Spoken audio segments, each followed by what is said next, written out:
let's just talk about the world as it is at the moment for just a little. Do you bleep on this show?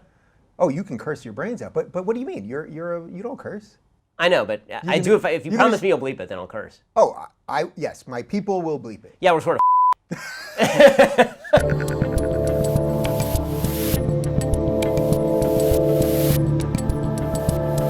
My guest this week is editor-in-chief of DailyWire.com, editor-at-large of Breitbart.com, a syndicated columnist, a radio host, and a New York Times best-selling author. You want me to throw in anything else? No, you got it. I think you got a serious resume. I mean, I was doing some research on you. You pretty much do everything. I fill my time. Yeah, you keep busy. It's a busy day, yeah. All right, well, I'm very happy that you're here because I have had all of Twitter basically saying to me for about 6 months, you've got to talk to this guy. This is the guy who will either convert you to conservatism or you guys are just going to hate each other. I'll turn you into a flaming Bernie Sanders socialist. Yeah, that's pretty much. Pretty sure that's not the direction. Good, so he'll be a conservative by the end of the conversation. So. All right, well, let's see. Let's solid see. territory. Yeah, let's see what happens. But a lot of people also said that even liberals that know of you said, I don't agree with this guy on a lot. Sometimes I don't even like him, but there's some principle based around what he does. So that's pretty much the spirit of what I do here. So that's why I wanted to have you on. Well, thanks for having me. I got a lot of requests to come on your show, so I'm glad you invited me. Yeah, all right. So let's get to it. So first off, you are actually born in L.A. and brought up in L.A. Mm-hmm. I thought there were no conservatives in L.A. What the hell are you doing here? Yeah, so my parents were both, they voted for Carter in '76, and then they were Reagan Republicans. And then because we're Orthodox Jews, religious Jews tend to vote Republican and be culturally conservative, and so that's sort of the milieu in which I grew up. So, I became conservative basically from birth. I'm not a new convert. Right.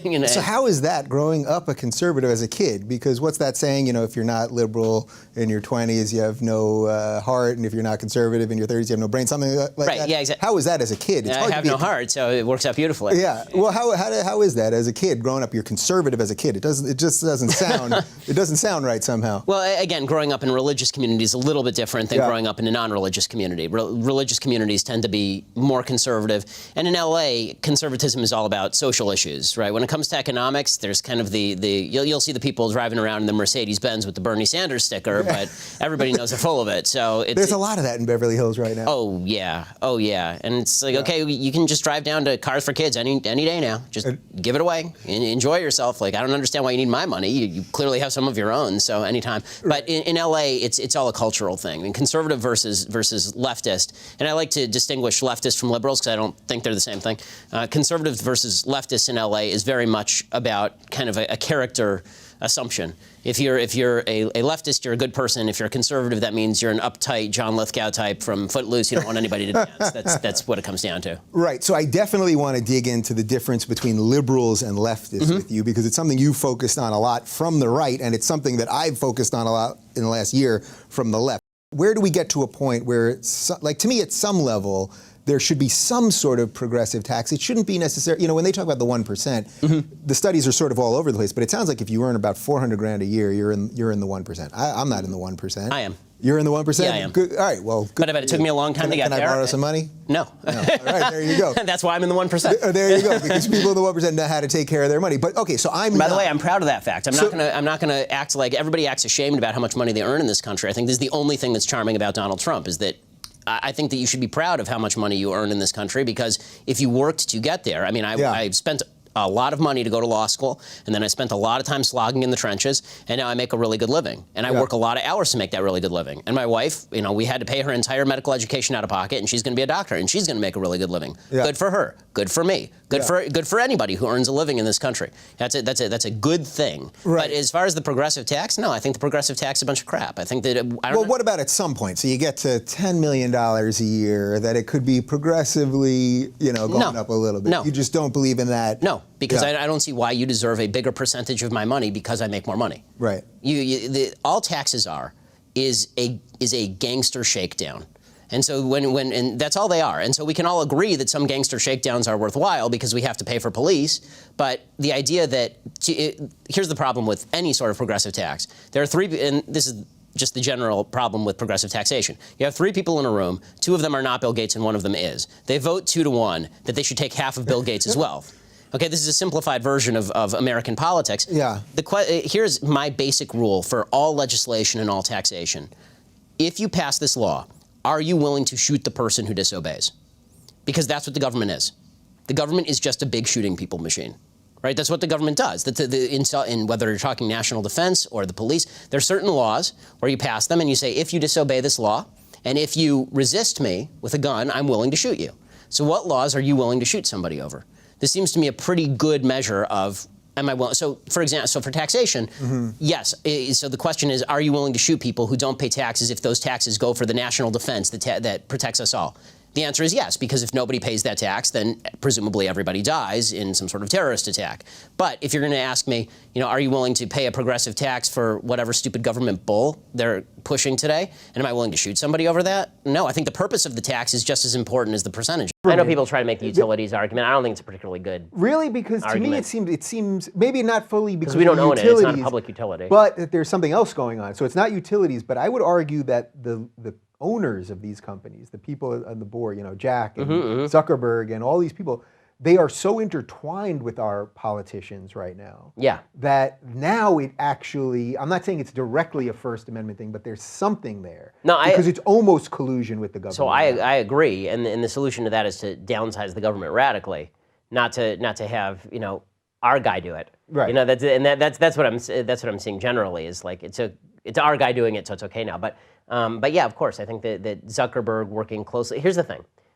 Zuckerberg wouldn't be working with the government if the government were powerful, right? Like if we spend a lot of money on the government, we give money to political candidates. We spend all of our time talking about Trump or Hillary because the government's powerful. You think anybody spent tons of time talking like in 1836 about the national election? I'm sure they spent some time talking about it, but it wasn't dominant the way that it is now. Yeah. The idea that people were just, the most important decision was people not dating, right? Destroying their lives because of who won the presidency when it was Franklin Pierce.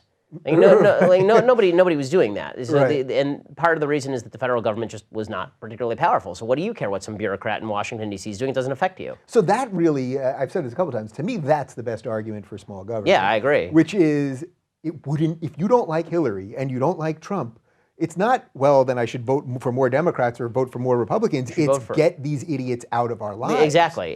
And that's I think the only smart thing that Rick Perry said in his presidential campaign in 2012 is he said you want to make Washington, D.C. insignificant in your life. I was like, yeah, that sounds great to me. Yeah. Because you couldn't remember anything else. Yeah, exactly. I say this on college campuses all the time. On college campuses, kids are constantly thinking, oh, there's so many obstacles to what I want to do. And you see in politics now, Trump keeps saying there's an obstacle to what you want to do. And on the left, Hillary says there's an obstacle, and I'll knock down all obstacles. We're all going to knock down all the obstacles, and then they erect new obstacles, right? Yeah. And what I've always said is nobody gives a crap about you. Like no one cares about you. No one's sitting around going, Dave Rubin, I got to stop that guy. How do I stop Dave Rubin? But there's a couple people. There are a few like people, to take but me down. That's true. But as a general matter, if you weren't even in politics, if you were just a guy, right? Nobody would be sitting around going, how do I stop Dave Rubin from becoming a successful accountant? Right? Nobody's doing that, and except that the government does do that actually. And so if we could apply that same sentiment to the government, like it's nobody's business what you do with your life. Leave me alone.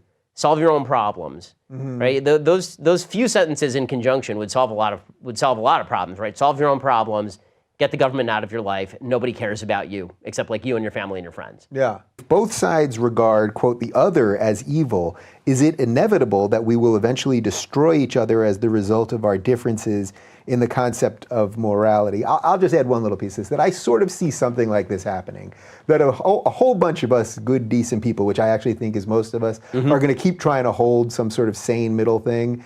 But the inevitability of the two sides that want to destroy each other, that believe the other side is evil, is sort of something that we can't ultimately guard against from both sides. I think this is right. The politically driven, this is something where the narrative of politics is strongest and most useful when it is these stark terms. When you talk about good and evil, this is what motivates people, right? Every war speech ever given in any film is all about how the other guys are really evil because it's motivating. And that's going to be true in politics also. When it gets to individuals, and this is why you talk about individuals, why I talk about individuals, a lot of that goes out the window. There's a study that I heard Arthur Brooks talking about recently on a podcast where he was talking about how in the 1930s, there was a Chinese couple that went around the United States staying at hotels, and they were never discriminated against. They went to like 250 hotels, one of them turned down service. Then afterward, they called all 250 hotels on the phone and said, we're a Chinese couple, we want to stay. And 240 of them said, we don't serve Chinese couples. Meaning that when people were actually confronted with the actual human being that they were talking to, then they weren't willing to go follow through on their ideological discrimination and their stereotypes about the evil of Chinese people. Then they were just willing to treat you as an individual. And I think that's one of the things that's been lost with the lack of community. Like, how many times do you actually talk with a person who you don't talk with every day in today's society? And the answer is not very often, right? On social media, it's always behind a Twitter handle, which means that you can, which is really more for insulting people, or on Facebook, where you never see the people. But this is what Robert Putnam talks about in terms of the social fabric dissolving and bowling alone, and we don't have communal places anymore. And that's why the people who you find who are the friendliest, contrary to, in my experience, contrary to the public opinion put forth by Hollywood, are people who are in church groups, right? You go to a church group, these people treat you like gold, right? I mean, I'm an Orthodox Jew. I walk into a church group, everyone's friendly, they're all used to each other, they see each other on a regular basis, they do things for each other, and maybe that only extends as far as the in-group, but I think that the more often you're interacting with various different in-groups, the more often you're going to be willing to countenance somebody who disagrees with you. Yeah, well, listen, I mean, my own personal experience is, and I said in my direct message from this morning, I will give the exact same speech that I gave at Turning Point USA in front of all those conservatives. I'll give it to any progressive group if they'll invite me. Yeah. But I suspect they will not invite me. You, because you are fact-based, you talk fast, you don't care. I mean, you genuinely don't care about people's feelings. I know you pretty well now. You don't. Outside of my immediate family. Right? Yeah, that's it. maybe your wife. But that they don't know how to respond to that then, because they're used to dealing in a realm that is all about that. So now you come out and you're like, no, this is the way it is. I'll debate you, but you're not going to beat me just because you happen to be gay or a woman or whatever else it is. And I think actually now that's a lot of the reason of your surge. So I think that most people at root level don't actually want to think of themselves as their group identity first. I think most people want to be respected on an individual level. And so when I say, in order for you to be respected on an individual level, that means that I'm not going to respect you on the group level. Right. Meaning I'm not, that your group identity doesn't mean anything to me. Your individual identity means everything to me, but your group identity means nothing to me. And when I say individual identity, I don't mean how you identify, in terms of race or gender. I mean in terms of your thoughts. Are your thoughts interesting, or are they right, or are they wrong? And they're either right or they're wrong, and they're interesting or they're not. And that doesn't change based on who's saying it.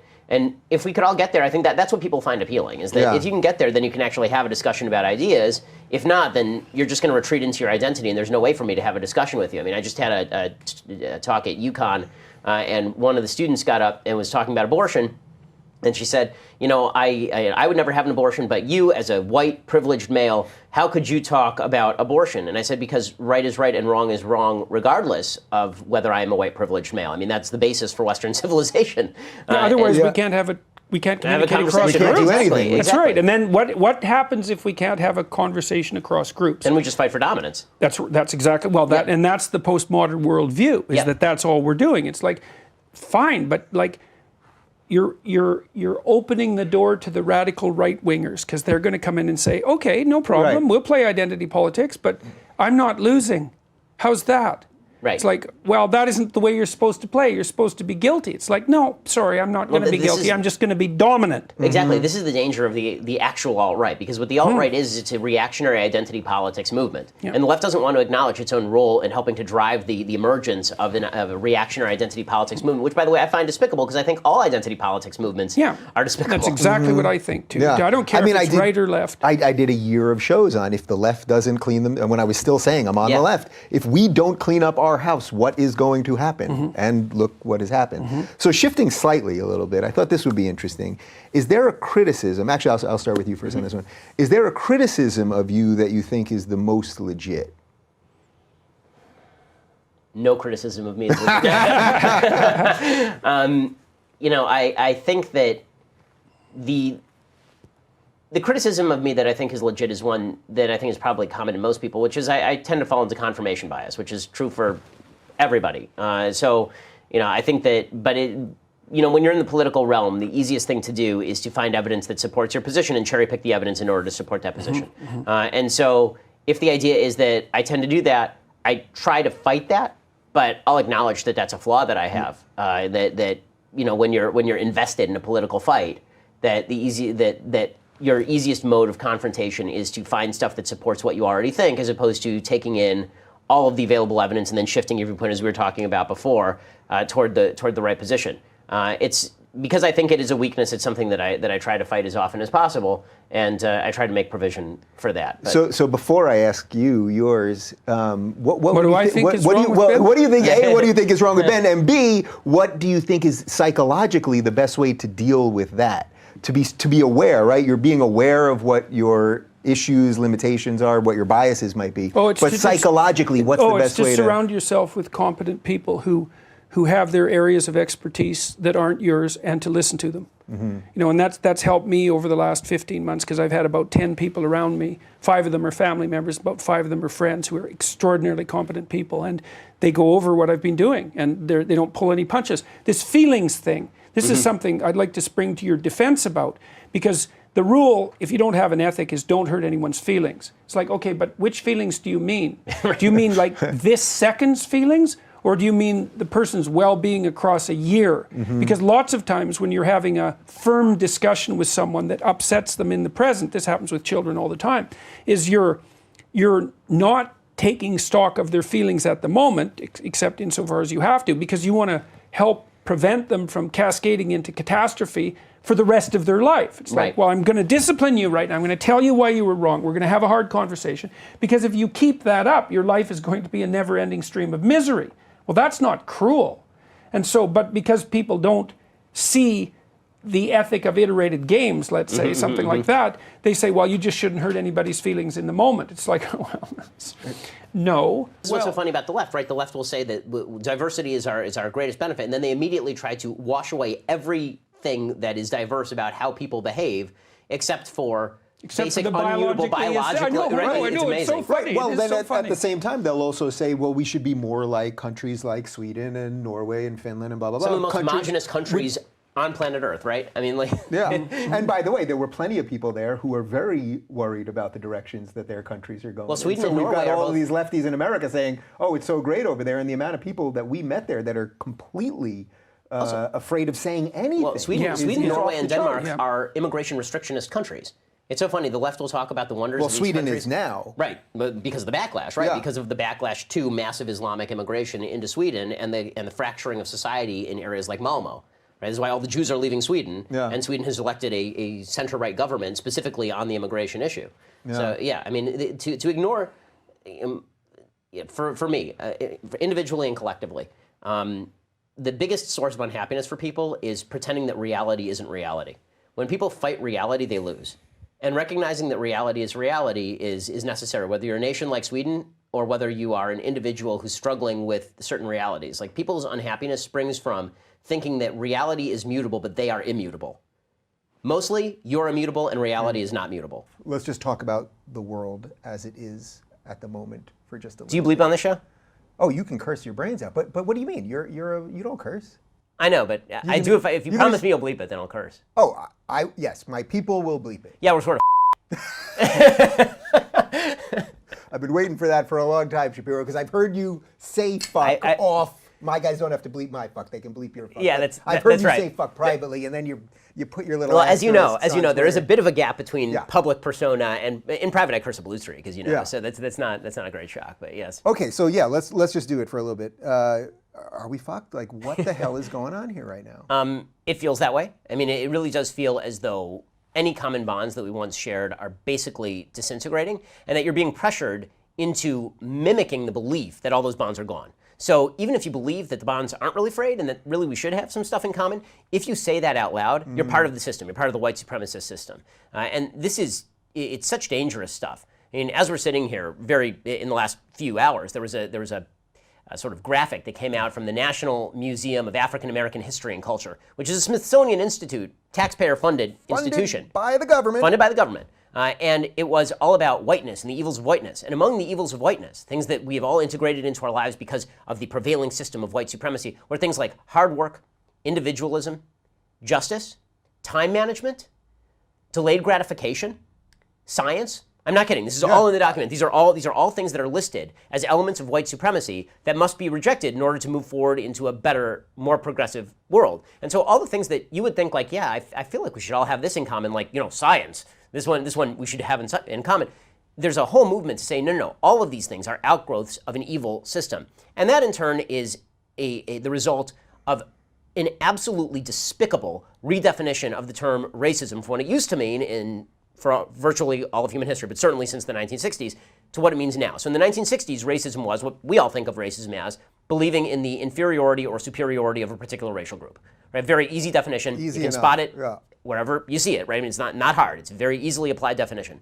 And then there's been an attempt in the last several years to redefine racism to mean any system that results in racial inequality is itself racist. And so if you are not seeking the destruction of that system, you are complicit in racism. And in order to be anti-racism, you have to seek to destroy that system. Well, every system in human history has resulted in inequality of some sort or another because human beings have different capacities, we make different choices. If you literally took... Are you telling me we're not all exactly the same? We don't have all the exact same thoughts and gifts and skills? You're telling me... Stop being racist. Stop it. Stop it. So we're slightly different. Ibram Kendi specifically writes this, right? In How to Be an Anti-Racist, he says, literally, any system that generates racial inequality is a racist system. And so therefore, it's not like you're a bad person because you're a racist. You're just a product of the system or you're upholding the system. And in order for us to fight that racism, we have to fight the system itself. And so anything that is part of that system, anything and everything that is of that system is tainted by racism and must be ripped down completely. And if you are complicit in the system by doing things like hard work and individualism, you're an assimilationist, right? This is what Ibram Kendi says in How to Be an Anti-Racist. And Robin DiAngelo sort of mirrors this. And you're saying to yourself, wait a second, aren't you closing in an awful lot of doors to black Americans and minority Americans? Like the pathways to success in a free system are things like hard work, individual effort, thinking ahead, delayed gratification. Like this is not unique to capitalism or the evil American system or anything. Right. But also, what are you saying about black people? Right. You're saying it's insane. I mean, David Duke could write this shit. Right. I mean, he really could. I mean, David Duke could write the idea that whiteness is about hard work and individual initiative and religious adherence and family structure. Yeah. Right? That's crap David Duke would write. Yeah. But the anti-racists are writing the exact same crap, and then they're saying, yeah, but all those things are bad, right? And if we just got rid of our adherence to these systems, well, then we wouldn't really have to have standards that we hold people to, and then equality would be the result. I mean, that's insanely dangerous stuff. But because the charge of racism is the most highly charged charge you can make against somebody. It's the worst thing you can call somebody in America, and for good reason, because that is an awful thing to be, right? I mean, it's an awful thing to say about somebody. It's an awful thing to be. Because that is such a highly loaded term, it's so easy to cudgel people into line. All you have to do is just acquiesce. All you have to do is be the person who cheers on the guillotines as the guillotines chop off heads, and we'll leave you alone.